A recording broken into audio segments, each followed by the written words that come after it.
Selamat siang, bertemu kembali dengan saya, Eko Aris, dari Program Studi Teknologi Rekayasa Mekatronika, Fakultas Vokasi, Universitas Sanata Dharma Yogyakarta. Nah, sudah lama saya tidak membuat video karena proses untuk persiapan akreditasi dan proses asesmen lapangan, sehingga saya fokus untuk mengerjakan hal tersebut. Nah, hari ini kita bertemu lagi. Nah, berdasarkan masukan-masukan, diskusi dengan mahasiswa, maka saya sekarang memilih topik untuk diskusi kita kali ini adalah belajar PLC untuk pemula. Saya katakan seperti ini atau saya pilih topik ini karena saya melihat ini sangat penting, gitu ya.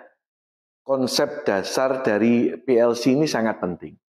Nah, nanti saya akan cerita mulai dari konsep pengendalian, terus kemudian saya akan mulai dari studi kasus, dan kita akan menyelesaikan studi kasus tersebut dengan berbagai macam cara.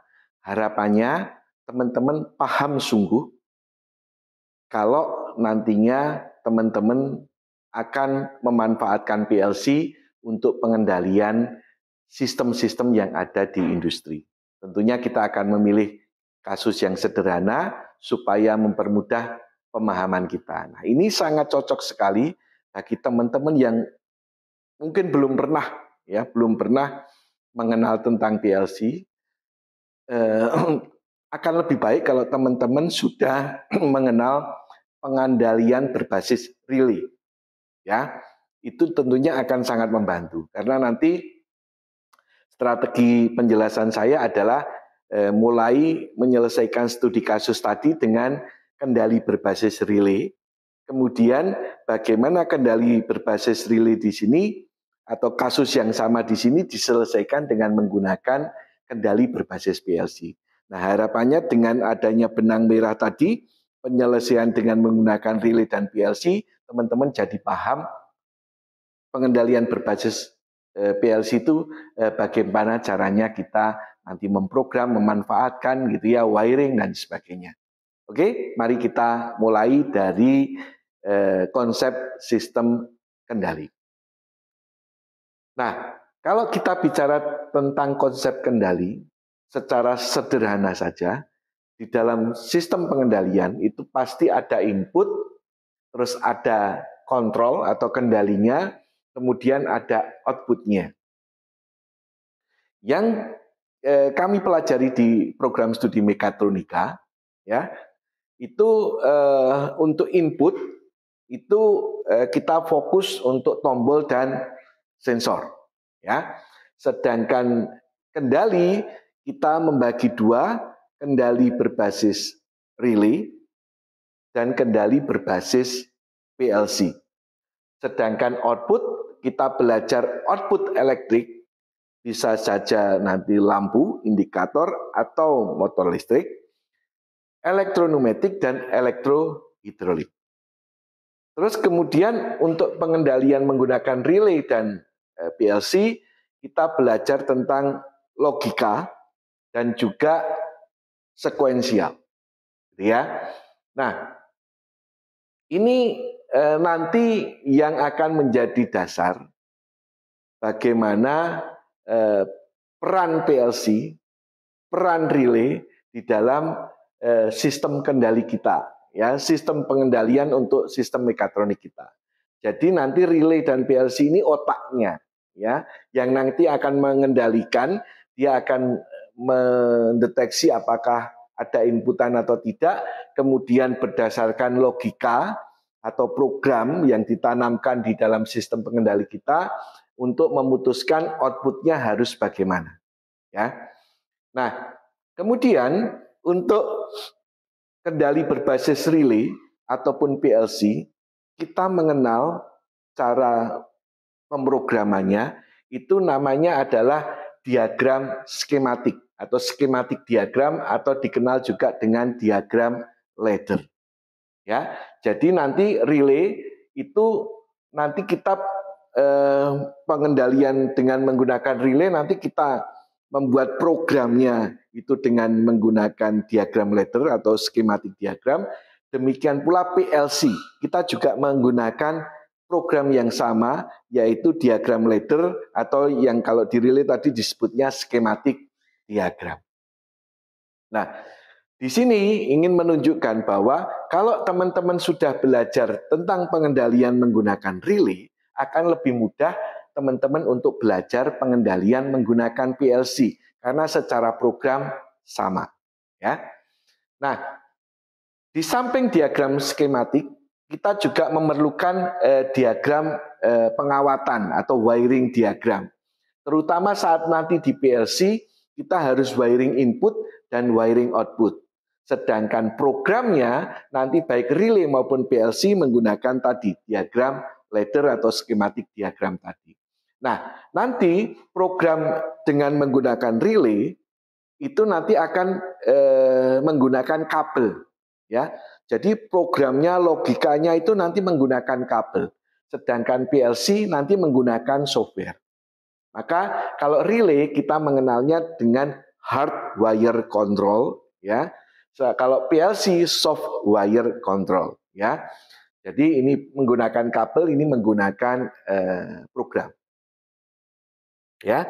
Nah, untuk diagram skematik maupun wiring diagram itu digambarkan dengan menggunakan bahasa simbol. Jadi kita harus tahu simbol-simbol standar untuk tombol, untuk sensor, untuk nanti kontak, untuk kemudian sistem elektronumetiknya, elektrohidroliknya, maka simbol-simbol itu kita harus menguasai. Ya. Karena akan lebih mudah nantinya menggunakan bahasa simbol standar tadi daripada kita menggambar hardware itu secara real, ya tentunya akan menyulitkan kita. Jadi ini yang nanti akan menjadi dasar kita untuk belajar pemrograman menggunakan PLC, ya. Jadi kalau teman-teman sudah belajar pemrograman berbasis relay akan sangat mudah. Ya, nah untuk di teman-teman mekatronika di sini tentunya mudah karena apa? Teman-teman sudah belajar elektronumetik dan elektrohidrolik dengan menggunakan kendali relay. Ya, ada tombol dan sensor yang digunakan untuk inputan. Jadi kalau nanti menggunakan PLC sudah sangat mudah sekali. Nanti tinggal teman-teman mengganti yang tadinya skematik diagram untuk diagram laddernya di basis relay diganti dengan program PLC dan juga nanti ditambah dengan wiring input dan wiring output. Jadi nanti tombol atau sensor ini nanti akan dikawati ya di pengkabelannya ada dihubungkan ke input PLC, sedangkan nanti yang di kanan ini sistem elektronumetik, elektrik dan ini elektrohidrolik dihubungkan ke outputnya, gitu ya. Nah, sedangkan di dalamnya di sini menggunakan diagram ladder atau skematik diagram. Nah, untuk lebih jelasnya, saya akan membuat studi kasus. Nah, studi kasusnya gini teman-teman, saya tentunya akan membuat studi kasus yang sederhana. Nanti untuk selanjutnya pengembangannya itu nanti untuk pengembangan logika dan sekuensial Anda. Ya. Tapi ini untuk awalan supaya teman-teman nanti bisa kenapa kok wiring di situ, kenapa kok programnya seperti itu memasukkannya dan sebagainya. Itu di sini nanti. Selanjutnya nanti akan dilatih untuk kasus-kasus diselesaikan dengan kendali logika maupun sekuensial. Ya. Nah, buatlah sebuah rangkaian untuk menghidupkan dan mematikan lampu sebagai berikut. Ya. Jadi hanya untuk menghidupkan, mematikan lampu. Ya. Nah, tombol 1 ditekan, lampu 1 dan lampu 2 akan menyala. Ya, berarti ada tombol 1, tombol itu adalah input, lampu 1, lampu 2 itu adalah output. Jadi ada 2 output sementara di sini. 1 input, 2 output. Kedua lampu tetap menyala meskipun tombol 1 dilepas. Jadi ditekan dia menyala, dilepas tombolnya, lampunya tetap menyala. Kedua lampu mati jika tombol 2 atau tombol 3 ditekan. Nah, berarti di sini ada tombol 2 dan tombol 3. Berarti inputnya ada 3, outputnya ada 2. Nah, ini nanti akan kita selesaikan di menggunakan relay dan menggunakan PLC. Nah, maka kita lihat sekarang. Tadi kan kita konsep pengendalian kita input, kendali, output. Nah, di sini input kita punya tombol 1, tombol 2, dan tombol 3. Sedangkan kendalinya kita menggunakan relay. Ya. Sekarang kita menyelesaikannya dengan menggunakan relay dulu. Outputnya lampu 1 dan lampu 2. Ya. Nah, sekarang simbol dari tombol itu adalah ini. Ini adalah tombol normally open, push button. Ini adalah tombol normally close. Normally open itu posisi normal atau tidak ditekan, dia terbuka. Normally close itu posisi normal, tidak ditekan, dia tertutup. Kemudian ini adalah simbol dari relay-nya. Relay itu punya coil, simbolnya kotak seperti ini. Ini diberi nama K, nanti kalau lebih dari 1 ya K1, K2, dan seterusnya. Terus kemudian di samping coil dia punya kontak. Ini kontak normally open, ya kalau relay-nya, coilnya mati, dia terbuka itu normally open. Kalau ini kontak normally close, kalau relay-nya mati, ini tertutup, itu normally close. Ya. Untuk kasus di sini, karena ini K, ini simbolnya sama-sama K, maka ini adalah koilnya, ini adalah kontak dari relay dengan simbol K tadi. Ya. Terus ini adalah simbol dari lampu indikator. Ya, berarti input, kendali, dan output kita sudah mempunyai datanya, 3 input, 2 output, dan kendalinya menggunakan relay, simbolnya kita juga sudah menguasai. Nah, sekarang kasus ini kita selesaikan. Ya. Nah, karena ini tombol ditekan lampu menyala, tombol dilepas lampunya tetap menyala, maka ada namanya sistem latching atau penguncian. Nah, ini adalah sistem latching, penguncian. Jadi ini saya selesaikan relay itu menggunakan 3 cara nanti, teman-teman. Nah, teman-teman tolong perhatikan sungguh di sini ya. Karena ini sangat penting. Nah, ini tombol 1 itu untuk menghidupkan. Ini saya pasangkan normally open di sini. Jadi kalau tidak saya tekan, dia terbuka. Terus kemudian kedua lampu mati jika tombol 2 dan tombol 3 ditekan. Ini yang pertama, ini saya pasangkan tombolnya, hardware-nya tombolnya normally close. Ya, untuk menghidupkan relay K1. Dan di sini ada kontak relay K1 yang saya paralel dengan tombol 1 di sini. Ini saya beri nama K1, K1 di sini. Nah, paralel di sini, kontak normally open inilah penguncinya atau latching-nya, penguncinya. Karena apa? Kalau tombol 1 ini saya tekan, ini tertutup, maka ada aliran listrik. Karena ini tertutup, dia mengalir. Karena ini tertutup, dia mengalir. K1 akan aktif atau menyala. Kalau K1 aktif, ini kontak normally open-nya ini akan menutup. Nah, kalau di sini menutup berarti kan ada aliran listrik juga dari kontak penguncinya di sini. Sehingga meskipun tombol ini dilepas lagi, K1 tetap menyala karena ini tertutup sudah, ya. Sehingga ini mengunci. Nah, kalau di sini K1 aktif, kontak K1 yang ada di sini juga akan menutup. Nah, ini menghidupkan lampu 1 dan lampu 2 yang saya paralel. Ya. Ini adalah penyelesaian pertama dari kasus kita. Nah, teman-teman harus paham ini. Ya, kenapa kasus di sini kita gambarkan skematik diagramnya seperti ini? Nah, ini itu bagian dari Anda belajar logika Anda, sekuensial Anda. Nah, itu harus dilatih terus. Nanti mungkin Anda akan mulai dari tombol ditekan, lampu menyala gitu ya, hanya lampu saja. Oh, bagaimana skematik diagramnya, terus tombolnya ditambah, ada sistem penguncian dan seterusnya. Nah, nanti harus Anda latih sedikit demi sedikit. Tapi kalau nanti Anda tidak melatih, Anda tidak menguasai di sini, tentunya akan belajar untuk tingkat yang lebih lanjut, teman-teman akan kesulitan. Ya, jadi mulailah dari hal yang sederhana di sini. Nah, sekarang penyelesaian cara pertama di sini saya ubah menjadi penyelesaian cara yang kedua. Ini sedikit saya perpanjang, teman-teman. Dan warnanya ini saya bedakan, Anda lihat di sini. Nah, tadi kan kita mempunyai tombol 1, tombol 2, dan tombol 3. Nah, ini tombol 1, saya menghidupkan relay K1, tombol 2 relay K2, tombol 3 relay K3. Jadi kalau tombol ini saya tekan, relay K1-nya aktif. Tombol 2 saya tekan, relay K2-nya aktif. Tombol 3, relay K3-nya aktif.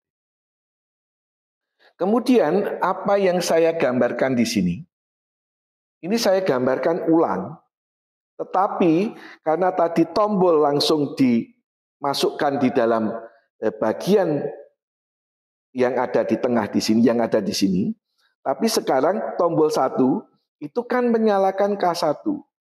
Nah, maka tombol 1 di sini, ini saya ganti dengan kontak K1. Ya, saya ganti dengan kontak K1. Ya, mungkin saya kasih garis gitu supaya teman-teman paham. Ya. Jadi ini itu nanti hubungannya ke sini. Ya, jadi kalau K1 tombol saya tekan, K1 aktif, maka ini menutup. Nah, kalau di sini langsung tombol saya tekan, ini langsung mengalir listrik. Ya, terus kemudian di sini tombol normally close. Nah, kalau di sini kontak normally close, ya. Karena di sini normally open, tombolnya kalau saya tekan K1-nya menyala, tapi kalau tidak saya tekan K1-nya kan K2-nya kan mati, gitu ya. Kalau K2 mati, maka ini tertutup karena normalnya tertutup. Jadi tombol tidak saya tekan, K2-nya mati, K2 di sini tertutup. Sehingga ini sama, ya. Tombol 2 di sini close. Nah, di sini kontak K2-nya close. Tombol 3 close, kontak K3-nya close. Tapi di sini tombolnya kontaknya open, tombolnya kontaknya open. Nah, teman-teman harus paham di sini. Kalau ini saya buat open, maka di sini close, ya. Anda lihat di situ. Nah, ini mengaktifkan K4. Ya, kalau K4-nya aktif, ini nanti tertutup, ya. Terus kemudian kalau K4-nya aktif, ini nanti tertutup, lampunya menyala. Itu penyelesaian cara yang kedua. Nah, teman-teman harus sungguh-sungguh paham. Dari rangkaian 1 berubah menjadi rangkaian 2 itu kenapa? Itu harus paham, ya, harus paham sungguh. Kalau enggak, nanti teman-teman akan kebingungan di dalam program PLC selanjutnya. Ya, kenapa rangkaian 1 berubah kita ubah seperti ini dan ini normally open semua? Kenapa yang warna biru itu seperti ini? Teman-teman nanti harus paham. Terus kemudian cara ketiga sama, ya, tombol tidak langsung kita masukkan ke dalam rangkaian ini, ya, ke dalam rangkaian yang biru, tapi tombol saya masukkan ke relay sama di sini. Ya, K1, K2, K3. Bedanya apa? Bedanya tombol 1 itu normally open sama, tombol 2 dan tombol 3 kalau di sini normally open, kalau di sini saya gambarkan normally close. Ya. Sehingga apa yang terjadi saat tombol 2 di sini posisi close, K2 ini sama K3 sudah aktif meskipun tombol belum ditekan. Nah, maka yang warna biru harus sedikit kita rubah, ya. Di mana K1 sama, tapi K2 yang di sini normally close, di sini harus saya gambarkan normally open, ya. Yang lainnya sama. Nah, dengan begitu kasus ini dengan cara 1, cara 2, dan cara 3, dia tetap akan bisa kita selesaikan sama, ya. Jadi tombol 1 saya tekan, lampunya kedua-duanya menyala. Tombol 2 atau tombol 3 saya tekan, lampunya akan mati. Nah, ini harus Anda pahami, teman-teman. Oke. Nah, nanti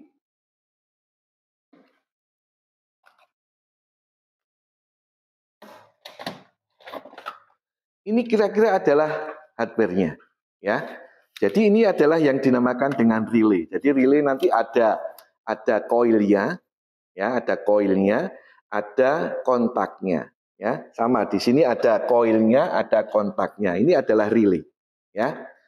Terus kemudian ini adalah PLC, tapi ini bukan PLC yang nantinya kita gunakan di sini. Ini adalah PLC yang lama. Ini sebelum digantikan oleh PLC CP1E, ini adalah PLC CPM1A dari Omron. Ya, maka PLC Anda lihat di sini, ini ada bagian input. Di bawah di sini ini adalah bagian dari output. Nah, sedangkan di tengahnya nanti di sini ada Central Processing Unit atau otaknya, gitu ya. Jadi nanti tombol harus kita hubungkan ke bagian input, sedangkan lampu karena output dihubungkan ke bagian output, gitu ya. Nah, sekarang saya akan menyelesaikan dengan menggunakan PLC. Nah, di sini, saya belajar PLC untuk memula. Nah, sekarang dengan kasus ini, coba kita selesaikan dengan PLC. Ya, tadi Anda sudah paham bagaimana menyelesaikan dengan relay, ya, penyelesaian 1, 2, 3. Nah, sekarang kalau menyelesaikan dengan PLC, ini saya bagi dua juga. Ada dua cara, ini cara 1 dan cara 2. Bedanya apa? Nanti saya akan menggunakan cara 2 dan cara 3 di sini. Jadi cara 2 itu nanti akan saya gunakan untuk belajar kita untuk di cara 1 di PLC, sedangkan cara 3 relay ini untuk cara 2 yang ada di PLC. Oke? Nah, sekarang kita akan melihat, ya, ini PLC yang kita gunakan. PLC CP1E N20DRD, ya. Ini PLC-nya sama. Jadi 20 di sini adalah input output-nya ada 20. 12 input, 8 output. D di belakang ini adalah power supply-nya DC. Maka ini power supply-nya kita kasih DC, 24 volt DC. Sedangkan R ini adalah output-nya relay, ya. Maka di sini ini output-nya adalah berupa relay. Ada juga yang berupa transistor dengan kode T atau T1. Nah, sekarang Anda lihat di sini, tombol saya hubungkan dengan K1, K2, dan K3. K1, K2, dan K3 ini adalah coil relay dengan alamat K1, alamat K2, dan alamat K3. Nah, di sini sama saja kalau tombol, ini saya gunakan untuk menghidupkan relay, di dalamnya di sini ada relay internal, gitu ya. Kalau tombolnya ini saya hubungkan dengan koneksi tertentu di sini, maka relay yang ada di dalam ini akan aktif, ya. Nah, alamatnya kalau di sini ditulis K1, K2, dan K3, kalau di sini K1 itu kita tulis dengan alamatnya 00, K2 01, K3 adalah 02. Sedangkan di sini K4 ini adalah 00. Nah, 00 bawah dan 00 atas ini bedanya adalah kalau atas ini input itu channel 0, ya. Ini channel 0. Maka nanti nulisnya 000.00. Kalau di sini channel 100 untuk output. Nulisnya nanti 100.00 atau 00, ya. Jadi ini adalah untuk output, ini adalah untuk input, ya. Ini adalah untuk input, ini adalah untuk output. Oke. Nah, selanjutnya kita lihat di sini berarti kita punya 3 buah tombol normal terbuka, ya, sama di sini. Kita hubungkan dengan K1 di sini, K2 dan K3 di sini dihubungkan ke 00, 01, 02 di channel 0. Nah, ini adalah yang dinamakan alamat input kita, ya. Nah, di sini alamat input kita berupa relay K1, K2 dan K3. Terus untuk outputnya ini K4. Kalau di sini channel 100, 00, berarti 100, 00 itu adalah outputnya. Ya, alamat outputnya yang digunakan untuk menghidupkan lampu 1 dan lampu 2. Nah, Kemudian kalau ini sudah di wiring, jadi ini wiring yang inputnya, ini wiring yang outputnya ya di sini. Nah, programnya ini harus ditulis. Anda lihat di sini.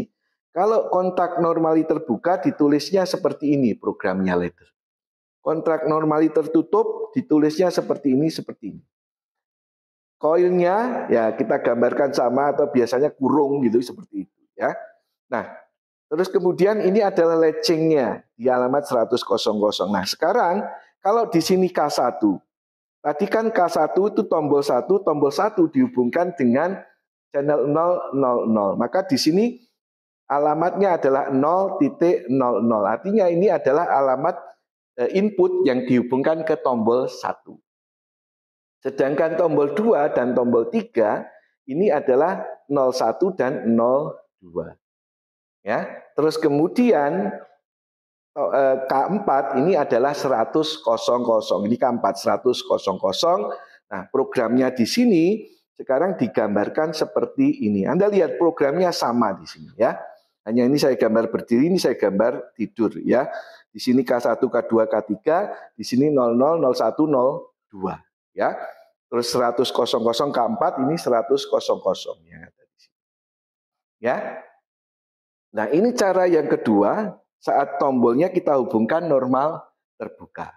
Nah, bagaimana kalau tombol 2 dan tombol 3 kita hubungkan ke normal tertutup? Maka caranya adalah ini. Anda lihat tombol 1, tombol 2 dan tombol 3 bedanya adalah tombol 2 dan 3 di sini kalau ini normal terbuka, kalau ini normal tertutup. Alamatnya tetap sama ya. Terus outputnya tetap sama juga. Jadi bedanya hanya tombol 2 dan 3. Kalau di sini normal terbuka, kalau di sini normal tertutup. Maka akan terjadi perubahan program. Jadi ini adalah programnya, nanti akan di-download pakai software. Ini programnya akan di-download pakai software. Ya. Nah, di sini program yang di sini ini identik dengan penyelesaian 3 kita. Open, outputnya, open, outputnya di situ ya. Kemudian di latching. Oke. Nah, sedangkan ini wiring yang di kiri dan wiring yang di kanan ini adalah wiring input dan wiring outputnya. Tombol lampu ya. Nah, begitu teman-teman. Coba silakan dipahami. Semoga penjelasan saya di sini itu membantu pemahaman Anda tentang bagaimana nantinya teman-teman akan belajar pemrograman PLC untuk pengendalian sistem-sistem kita. Tetap semangat, sehat selalu, semoga sukses. Terima kasih.